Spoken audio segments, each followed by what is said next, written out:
بنشوف في البداية طيارة راجعة من الاتحاد السوفيتي وجواها دكتور واصل عبد الله الرفاعي، دكتور صيدلي واخد دكتوراه من الاتحاد السوفيتي وجاي علشان يفيد البلد. ممكن حد يقول لي يا ابو الكباتن، هو دكتور واصل راجع من الاتحاد السوفيتي ازاي والفيلم ده في 1993 والاتحاد السوفيتي وقع في 1991؟ اقول لك وفيها ايه؟ دكتور واصل كان بيحاول يلقف الاتحاد السوفيتي وهو بيقع عادي، يعني الاحداث بتدور قبل ما الاتحاد السوفيتي ينتهي، مش مشكله، او مش هي دي المشكله اللي المفروض نقف عندها لسه. ودكتور واصل راجع بيته بالسلامه. وايه اللي انت حاطه فوق العربيه ده؟ تراجع من الاتحاد السوفيتي ولا من كفر الشيخ ولا ايه حكايتك؟ وده بقى دكتور واصل، اظن باين من السكسوكه والطاقيه فروه الدب اللي هو لابسها دي انه راجع من روسيا. ايه رايكم في الطاقيه؟ مفيش، كنت ماشي في روسيا كده قابلني دب شايف نفسه كده، دخلت معاه في معركه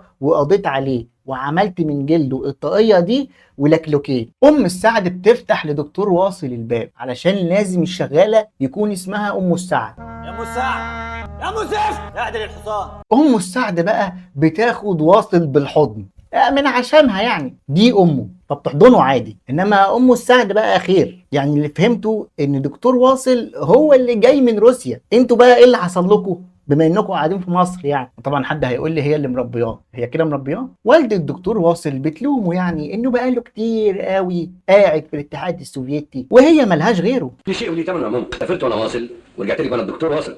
يعني انت سافرت واصل ورجعت واصل برضه؟ مش المفروض يبقى اسمك واسيلوفيتش؟ العربيه اخبارها ايه؟ ما شاء الله، واضح دكتور واصل ما عندوش دم، ده ما سألهاش انت عامله ايه. وبعدين بيسألها على المعمل اخباره ايه، شغال؟ فام السعد بتقول له انها بتنضفه كل جمعه، حتى بص العنكبوت معشش في المكان من كتر ما اخد راحته. ما شاء الله، واضح ان ام السعد بتربي عنكبوت في المعمل. ده اللي زي الفل. ايه العنكبوت حصل له حاجه؟ وكانت بتخاف تمد ايدها على اي حاجه لا تكسرها. لا والله. طب وده ما تنضفش ليه؟ لا احنا بنطلطق، احنا نمشي ام السعد ونجيب الشركه الالمانيه. امه بتقول له انهم ما مسحوش السبوره من ساعه ما مشي، ما هنش عليهم يمسحوا خط ايده. ايوه تلككوا تلككوا عشان ما تنضفوش. ام واصل بتقول له مش هتتجوز بقى يا ابني، فبيقول لها ان في حاجات كتير لازم يعملها قبل ما يتجوز. حضرتك مش شايف العنكبوت قد ايه؟ تحيات وصلوات الطيبات زكيات الله. نعم. تحيات وصلوات الطيبات زكيات الله. ايه يا ام واصل، انت بتألفي في التشهد يا ام واصل؟ واصل بيدخل على امه بيلاقيها بتصلي. مش عارف انا الناس دي، ما هو راجع من روسيا بقى الاتحاد السوفيتي ملاحده، وبيروح بيلاقيها حاطه مصحف على الكرسي، يعني بتصلي ومعاكي مصحف؟ ده زمان الملائكه مالين المكان بقى. ما تقلقش يا واصل، امك بتصلي غلط. وبعد ما بتخلص صلاه بتقول له يعني انت ما لقيتش غير قدامي وتقعد وانا بصلي؟ وفيها ايه؟ او فيها ايه، ما انت بتصلي غلط يا حاجه. وبعدين بتقول له انت مش كنت بتصلي قبل ما تسافر؟ كنت. خلاص بقى ما يبقاش دمك تقيل، صلينا كتير الحمد لله. ربنا يفتح لك ابواب الهدايه. المهم ابواب العربيه. يا سلام، ملحد ملحد. تفهمش ليه نور الشريف الله يرحمه كان بيحب الادوار دي؟ بيروح دكتور واصل الكليه علشان يبدا شغله، وبنعرف ان الدكتور واصل متخصص في النباتات الطبيه، وبيتناقش دكتور واصل مع عميد الكليه عن العلم والماديات والتطور. ويسالونك عن الروح، قل الروح من امر ربي وما اوتيتم من العلم الا قليلا. انا كل لما امشي الاقي مؤمنين، انتوا كلكم بتعبدوا ربنا هنا، طب اروح فين طيب؟ بتدخل عليهم دكتوره هند، واللي من النظرات كده بنعرف ان في حاجه بينها وبين دكتور واصل زمان. العميد بيقول لدكتوره هند ان دكتور واصل لسه جاي من الاتحاد السوفيتي وتبقى محظوظه لو اشرف على رسالتها، كده ضمننا انك عمرك ما هتنجحي. دكتور واصل بيقلب في البدروم بين الكراكيب اللي عنده وبيشوف جورنال مكتوب فيه مغادرة الملك فاروق على المحروسة. ايه ده، هو مشي؟ وبيلاقي صندوق قديم، ولما بيفتحه بيشوف صوره زمان ايام الجامعة، ايام السندوتشات وكوباية الشاي وهند. يا سلام يا هند. وبيقعد مع والدته وبيتكلموا عن جده الباشا الله يرحمه اللي مات وما سابلهمش غير البيت. البشوات بيسيبوا اطيان، فلوس، ذهب، خدامين نربطهم في الشجر ونضربهم. جدك كان راجل طيب وكان مكشوف عنه الحجاب. طب كان حتى ساب لنا الحجاب كنا بعناه. الحجاب الحاجز. بيس يا واصل حلوة. وبيقول لها ان جده ضيع كل فلوسه على الحنجل والمنجل، كان دجال كمان. فوالدته بتقول له انه اي نعم ضيع فلوس كتير في الطريق ده، لكن مش كلها، ده كان عنده فلوس كتير قوي بس الحقيقه ما يعرفوش هي فين. وبتقول له انه جده اتغير اول ما جاله خبر ان ابو واصل مات في حرب اليمن. اول مره تحكي لي الحكايه دي. انت اول مره تعرف ان ابوك مات في حرب اليمن؟ انت عمرك ما سالت ابوك فين؟ انت ملحد وعاق كمان. هقول لك ايه ولا ايه؟ هي كانت مستنياك لما تكبر وتربي السكسوكه. خراشو يا دكتور. دكتوره هند بتروح لدكتور واصل وبتسلمه البحث اللي عملته. عيد التجربه تاني. وعايزك بقى تلفي على المعمل تسيقيه يلا. وبيبقى واضح ان الدكتور واصل شايل قوي من الدكتوره هند وبيسالها ايه اللي رجعها الكليه تاني. مش كنت سبتيها عشان تتجوزي قريبك الغني حبيب والدتك؟ ده كان في بينكم علاقة وهي سابتك وراحت اتجوزت قريبها اللي راجع من الخليج، والموضوع ده من زمان قوي. فهند بتقول له بقى ان والدتها ماتت من سنة. اما هو ملحد ما بيقولش البقاء لله. فبتجيله طالبة وبتسأله هنتجمع امتى ان شاء الله علشان نلحق كلنا. فبيقول لهم البركة في دكتورة هند، هي اللي هتبقى معاكم. لكن فجأة بنلاقيه معاهم عادي. يلا يا اولاد. ولاد مين؟ وايه الالوان دي؟ وايه ده كمان بقى؟ دي عامله كده ليه؟ عليها طر؟ انتوا جايين منين يا جماعه باشكالكم دي؟ دكتوره هند بتروح لدكتور واصل وبتحاول يعني تجر معاه ناعم، ما تبقاش احف بقى يا دكتور واصل، ايه الجليطه اللي انت فيها دي؟ ودكتوره هند بتقول له انها حاليا لا متجوزه ولا مخلفه، وامها ماتت واتطلقت. ايه رايك بقى؟ وانها بعد ما اتجوزت عرفت ان جوزها مدمن، ابتدى بعقاقير الهلوسه وانتهى بالشم وحقن المورفين. شمام يعني. سبت دكتور واصل الملحد وراح تتجوزي شمام. طب ليه ما طلبتيش الطلاق بعد ما اكتشفتي كده؟ انا محكومه بعادات وتقاليد وقيم. تستعبطيش، ده نص مصر متطلقين اصلا. ودكتور واصل بقى بيقعد يكلمها عن العادات الشرقيه والحاجات اللي الشرق مقتنع بيها، علشان كده متخلفين. الشرق احلى ولا الغرب احلى؟ وهو بيقول لها انهم بره طلعوا القمر بالعلم واحنا هنا علمي علمك. بس انا مش فاهم الكادر ده لازمته ايه في الحوار اللي بيتقال. اعتقد المفروض المشهد ده يبقى رومانسي. باراده ربنا. احنا اصحاب الاراده. ملحد، بقول لحضرتك ملحد. بينزل دكتور واصل وبيقطف ورده. في حاجه يا برنس؟ بتاعتك الورده دي ولا حاجه؟ في ايه يا جماعه؟ مالكم يا جماعه؟ في حاجه؟ برق ورعد كمان؟ في ايه يا جماعه؟ اكيد الورده دي فيها حاجه. بالعند بقى في كل الكائنات اللي واقفه بتتفرج دي بيروح قاطع ورده كمان. انا ولا يهزني، هتقعد تبص لي مش هيفرق معاك، ولو فضلت باصص كده هنذبحك ونحشيك فريك. بيرجع دكتور واصل البيت والكاميرا كده بتجيب منظر من تحت متحرك، كأن يعني في حد ماشي ورا دكتور واصل. انت اللي ماشي وراه؟ هو انت. كاميرا تحت قوي. وبيرجع دكتور واصل ومعاه الزهرة اللي شكلها غريب دي، وبيفضل باصص لها والوقت بيعدي وهو مش واخد باله. ايه ده؟ انت لسه لحد دلوقتي ماسك الزهره مبحلق لها كده؟ والجو ماله قلب بره كده؟ كل ده عشان قطف زهره؟ دكتور واصل بيدي ام مساعد الزهور علشان تحطهم في المعمل. يا ريتك جمعت لنا شويه ملوخيه كان احسن. ما تقلقيش يا ام مساعده، ان شاء الله المره الجايه هيجيب لك بنجور. وبتنزل ام مساعده علشان تحط الزهور في المعمل. واصل وهو قاعد بياكل مع والدته بيقول لها انه قرر يتجوز دكتوره هند. هند اللي هي فاكراها دي اللي سابتني زمان وراحت اتجوزت قريبها الغني اللي رمتني رميه الكلاب دي، هتجوزها. ما جوزها طلقها وامها ماتت. انا راجل طيب بقى وبسامح في حقي عادي. ونسيت اللي عملته فينا ام هند. يا ايه مديتكوا على رجليكوا ولا ايه؟ يا ستي ماتت. واصل بيقول لها انه خلاص قرر يتجوزها وهيعمل الفرح على الضيق في الفيلا هنا. عايزه تيجي اهلا وسهلا، مش عايزه اهو هناكل نصيبك تبقي وفرتي. وفعلا بيعملوا الفرح. يا جماعه الجو بقى 3 ايام عمال يمطر وبرق ورعد، محدش حاسس ان في حاجه غريبه. واصل وهند ما شاء الله كتاكيت اتجوزوا ورايحين يقضوا شهر العسل، وعم حسين ابو هند وام واصل وام السعد بيودعوهم. يا جماعه حد يشد الفيشه. عم حسين علق تقريبا. خلاص يا عم حسين، يا عم حسين، خلاص يا عم حسين، خلاص يا عم حسين. الله، مشيوا. هند وواصل خلاص قربوا يوصلوا وده لسه بيعمل لهم باي باي. واصل في الطريق كان هيخيش، قال ايه؟ شاف كلب اسود. مجنون بقى وبتشوف كلاب سودا وشكلك تعبنا معاه. والحمد لله خلاص خلصوا شهر العسل ورجعوا بالسلام. 10 ايام بحالهم. ما تحرجناش بقى يا حاجه ارسام بقى، سيبيني بقى اما اطلع اوضه النوم. تصوري 3 كيلو هيروين ب 3 مليون جنيه. ده الاسعار ولعت يا مدام هند. تتجوز واحد يطلع بياخد حبوب هلوسه وحقن، والتاني يقول لها كيلو الهيروين ب1 جنيه. ده البلد بقى كلها شمامين. حبيبي عايز يسيب التدريس ويشتغل في التهريب. ونهربوا ليه؟ ما نشتريه من مصر. واصل بيقول لها انه ممكن يعمل تركيبه تدي نفس مفعول الهيروين بالظبط وارخص، ونحارب بقى تجار المخدرات. وبينزلوا علشان يتغدوا مع ابو هند. كل يلي مرضتش تجوزني بنتك زمان وجوزتها لقريبكوا الغني علشان مراتك كانت ممشياك يا راجل يا اريال، حط له سلطه يا ماما. واصل بيقول لهم انه قرر انه يبيع البيت ده وياخد شقه كده حلوه يقعدوا فيها وبالباقي يعيش ملك. امه بتقول له المال مالك واتصرف فيه زي ما انت عاوز، حسبي الله ونعم الوكيل. هند بتروح لواصل وبتقول له انت عاوز تبيع البيت ليه؟ محتاج كل الفلوس دي في ايه واحنا مرتباتنا مكفيانا؟ انا ما عنديش استعداد ابقى مجرد دكتور جامعي عايش من مرتبه. امال عايز تبقى ايه؟ عاوز ابقى دكتور جامعي عايش من فلوس بيع البيت، خليكي في حالك. وبيقول لها انه خسرها زمان علشان ما كانش معاه فلوس، ولا نسيتي يا بتاعت محسن يا بنتل. وبيقول لها انه هينزل المعمل جايز يلاقي المذكرات اللي بيدور عليها. يا جماعه هو الجو مقلوب على البيت ده بس ولا في مصر كلها؟ احنا داخلين في شهر على الحال ده. بينزل واصل ولما بيفتح الدولاب اللي كان فيه الزهور بيلاقي الزهور كبرت قوي قوي قوي عن اول مره. ياه حجزه بسرعه.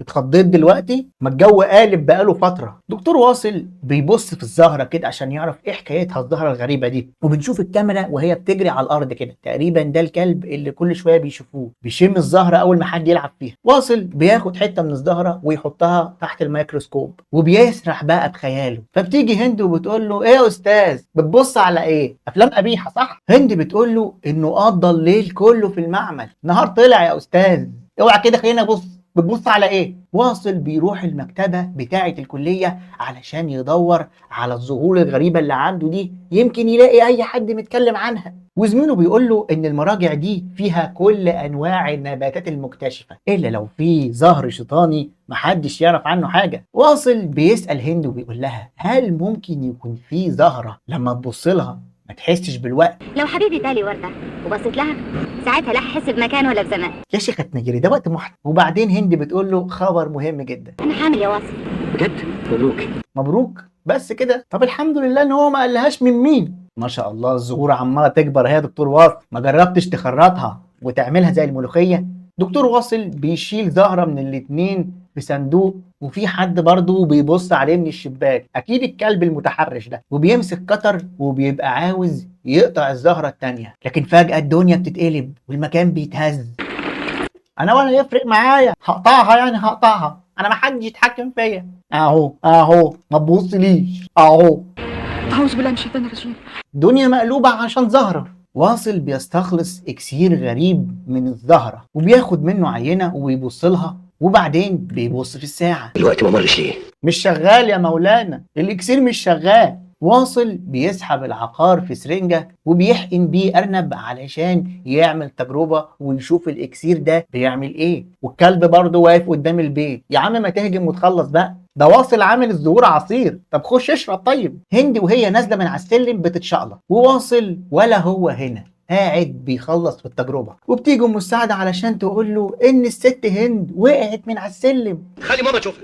اطلبوا لها رز بلبن. دكتور واصل فجأة بيبص بيلاقي الارنب اختفى. يا نهار اسود، الارنب ده احنا كنا هنتغدى بيه. لكن لما بيمد ايده بيحس بالارنب، يعني الارنب مختفي بس هو لسه موجود. ايه ده؟ انا اخترعت طريقه الاخفاء. فام واصل بتيجي وبتقول له يا حلوف سيب اللي في ايدك وتعالى شوف مراتك، الارنب مش هينفعك. لكن الحمد لله هند كويسه، هي بس وقعت 43 سلمه، ايه المشكله يعني؟ تبص ما شاء الله نضاره وصحه، لا خربوش ولا الحمل سقط ولا اي حاجه، ولا كانها واقعه من فوق السلم. واصل وهو راجع البيت ومعدي كده بيلمح الكلب واقف، فبيقف وبيقول ايه ده؟ كلاب جوه البيت؟ وبيرجع علشان يشوفه لكن بيبص ما بيلاقيش حاجه. وبعدين بقى ولما بينزل ويطلع البيت الكلب بيظهر فجأة، هنقضيها بحلقة بقى. وبيروح المعمل وبيمسك الأرنب وبيقول له لو كنت بتتكلم كنت قلت لي ايه اللي حصل. وهنا بتجيله فكرة شيطانية، ليه ما ياخدش هو العقار ويشوف بنفسه ايه اللي حصل. والكلب عمال يجري في المكان ما بيعملش اي حاجة.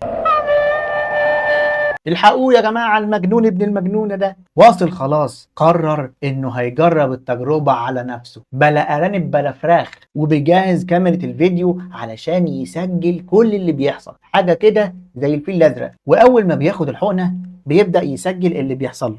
بيقول ان جسمه بدأ ينمل وفي وجع رهيب ماسك في جسمه. الله يخرب بيت دي حقنة، طب ما كنت جربت على ام السعد. وفجأة واصل بيصحى يلاقي نفسه في نفس المكان بس في الماضي. طرابيش؟ احنا رجعنا لايام الطرابيش؟ وديتنا فين يا واصل؟ وبيلاقي كراسه مكتوب عليها عبد الله الرفاعي اللي هو ابوه، يعني دي كانت اوضه ابوه زمان. وبيخرج يبص كده بيلاقي نتيجة مكتوب عليها 1948. يا سلام، ده قبل ما واخد بالك انت؟ وبيبص بيشوف جده الرفاعي باشا الله يرحمه قاعد في مكتبه، فبيقوم الرفاعي وبيقول له انت مين؟ وبيرفع عليه السلاح. اقتله يا حاج اقتله. لكن فجأة واصل بتجيله تشنجات تاني وبيرجع للزمن الحاضر وبيروح علشان يشوف الكاميرا سجلت ايه. فبيلاقي ان الكاميرا مسجله كل حاجه لحد مرحله التشنجات، وبعدها الصوره بتقطع وبترجع تاني لما بيفوق. يبقى اكيد الكلب كان بيدخل يفصلها. انا عارف الحركات دي. واصل قاعد بيفكر هيعمل ايه في موضوع جده ده والعقار اللي بيرجعه للماضي. وبتيجي امه علشان تطمن عليه.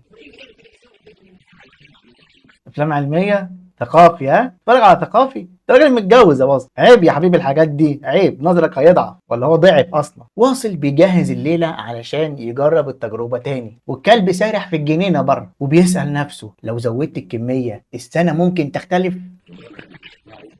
اكيد ضيعتها على حفلات ام كلثوم. واصل فعلا بياخد الحقنه وبيرجع تاني للماضي، وبنشوف الرفاعي باشا وهو بينزل صوره الملك، وبنعرف انه كده الملك خلع. وبنشوف نفس الجورنال اللي مكتوب فيه خبر مغادره الملك فاروق. وهنا بيظهر واصل، فالرفاعي باشا بيقول له انت تاني؟ ما هو كان قبله قبل كده سنة 48 ففاكره. فبيقول له ما يخافش منه وانه انسان زيه عادي جاي له علشان يسألوا بعض. فالرفاعي باشا بيسأله عن الضباط الأحرار حكايتهم ايه. عارفها، انا عارفها، ما تقولهاش في وشي. الرفاعي باشا بيسأله مش قادر اقول لك يا عم رفاعي، حاجه اخر عظمه. فواصل بيقول له انهم هيأمموا المصانع الكبيره وياخدوا الاراضي الزراعيه يوزعوها على الفلاحين. فالرفاعي بيقول له ان المنجمين قالوا نفس الكلام. طب بتروح لدجالين كمان؟ اه صحيح، ما هو كان قال انك صرفت فلوسك على الدجل والشعوذه. واصل بيسأله عرفت هتعمل ايه في املاكك؟ هتبيعها وتشيل فلوسها توديها فين؟ وافتح محل بلبن وبيع اشطوزه يا عم رفاعي. وبعدين مفعول الحقنه بينتهي وبيرجع واصل للحاضر وبيبص على الفيديو اللي اتصور، وبرضه بيلاقي ان الصوره بتقطع اول ما المفعول بيشتغل. انت كده محتاج المره الجايه تشرب لك نص لتر. واصل بيغمى عليه من كتر المجهود وبيجيبوا له دكتور وبيقول لهم انه كويس بس مجهد جدا. اه يا دكتور بيلعب في مناخيره هريها لعب. الدكتور بيقول للام واصل لان التعب ده مش عادي، ده ولا لما يكون جري 100 كيلو. وانت فرحان ليه كده ان هو عنده اجهاد عصبي ونفسي؟ انت مالك في ايه؟ واصل بيتكلم مع هند وبيقول لها ان الجسم البشري عباره عن ذرات يعني طاقه، والزمن حاله معتمده على حركه الكواكب يعني طاقه برضه. فاحنا لو حولنا الجسم لطاقه ممكن نطلع له الطاقه ونخليه يتنقل في الزمن عادي زي اللي بتبلبعه كده. زي اللي طليقك كان بيضربها. ما بس بقى. وبينزل واصل المعمل علشان يكمل الابحاث بتاعته. محتاجين بقى نعمل كميه كبيره علشان نرجع فتره اطول ونشوف الرفاعي عمل ايه في الفلوس. يلا بينا. ابو هند بيروح لواصل علشان موضوع بيع البيت، فواصل بيقول له يا ريت يديه فرصه لحد ما يشد حيله. فعم حسين بيقول له ان شاء الله الاسبوع الجاي اجي لك ومعايا المشتري ويكون معاك العقود. لكن واصل مش لاقي حجه البيت رغم ان امه بتقول ان جده الله يرحمه باع البيت لابوه الله يرحمه، لكن هي بتقول له ان جده هو اللي شال العقد بايده. ما نشوف اخرتها مع الراجل ده. بس يا ريت تبطل رغي يا حاجه، يعني خش في الموضوع يا جماعه. حد يضرب الكلب ده بالنار وخلصونا بقى، ده ايه القرف ده؟ واصل فعلا بيرجع للماضي بيلاقي جده نايم على المكتب. انت لسه معاك طربوش ليه يا حاج؟ مش الثوره قامت؟ اصحى يا جدي انت نايم. خلاص بقى الشيخ واصل منه بيطلع لك من تحت الارض يعني. عم رفاعي بيقول لواصل انه قلقان قوي على ابنه عبد الله، سافر بورسعيد وما رجعش لحد دلوقتي. مش هيموت في بورسعيد، هيموت في اليمن. هو تلاقيه بيجيب بنطلونات من هناك ولا حاجه. واصل بيقول له ما تقلقش ابنك هيرجع وهيتجوز وهيخلف عيل ويسميه واصل.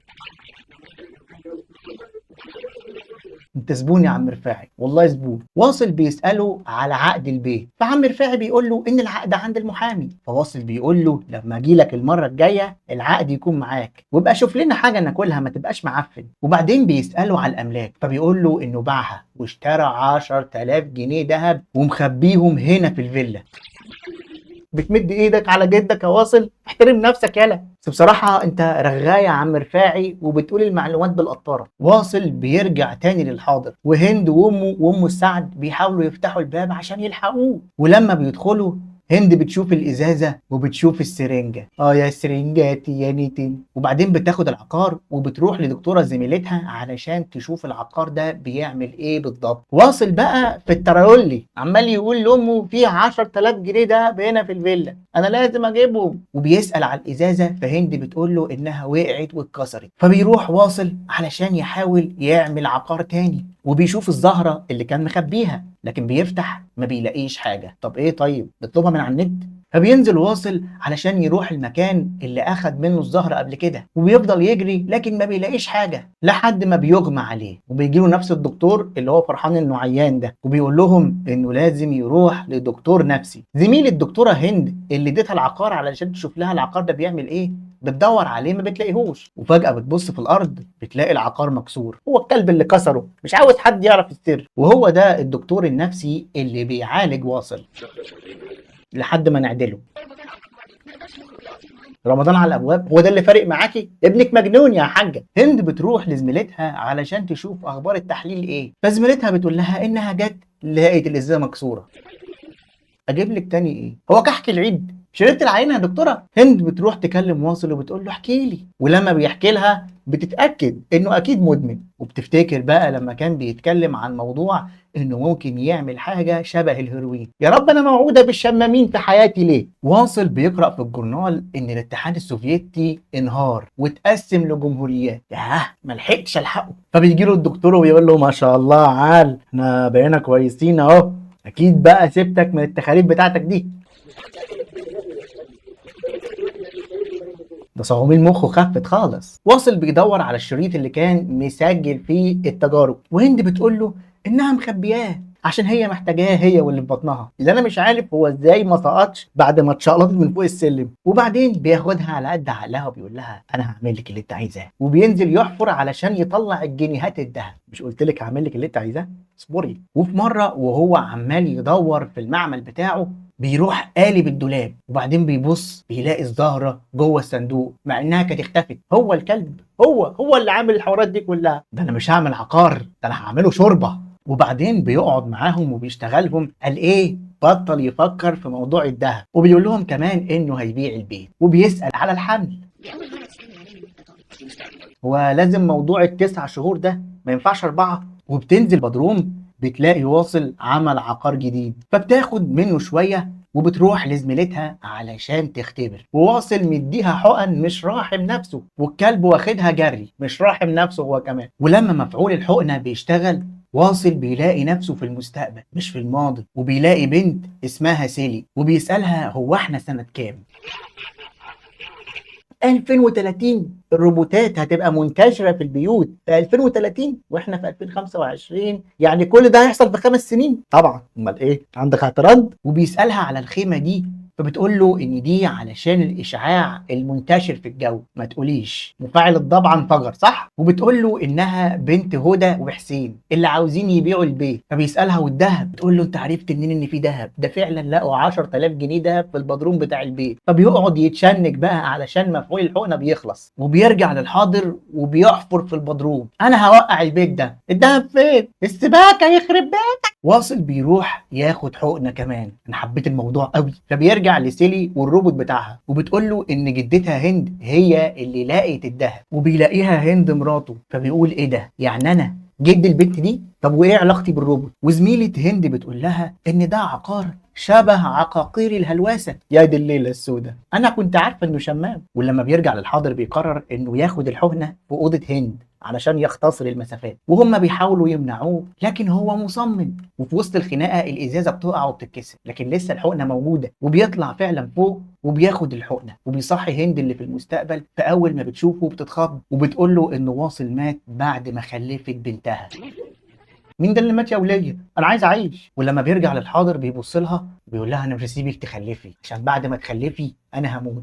انا مش فاهم هو ليه ربط موضوع الخلفه بانه هيموت، فهي لو ما خلفتش هو مش هيموت. ايه علاقه ده بده؟ واصل بيحاول يسقطها بقى، البنت اللي هتيجي عشان اموت دي مش هتيجي، فبياخدوه وبيرموه في مستشفى المجاذيب. خربتها وقعدت على تلها اظن مرتاح كده. ام واصل بتجيله وبتقول له ان هند خلفت. بتقول له لا، جابت ولد. فبيقول لها ازاي؟ المفروض كانت تخلف وتجيب بنت عشان اموت، انتوا تعرفونا عشان تهزروا معايا؟ ام واصل بتقول له ان ده علم الغيب وان محدش هيعيش، كلنا هنموت. وبتقول له يرجع لربنا وما يتدخلش في حاجه ملوش فيها، وبيبقى حيران مش عارف اللي شافه ده حقيقي ولا وهم. فامه بتقول له قول يا رب يا واصل. وهنا واصل بعد ما كان ملحد مادي بيقول يا رب، وبيعرف ان كل شيء بايد ربنا، وامه بتديله مصحف علشان يقرأ منه.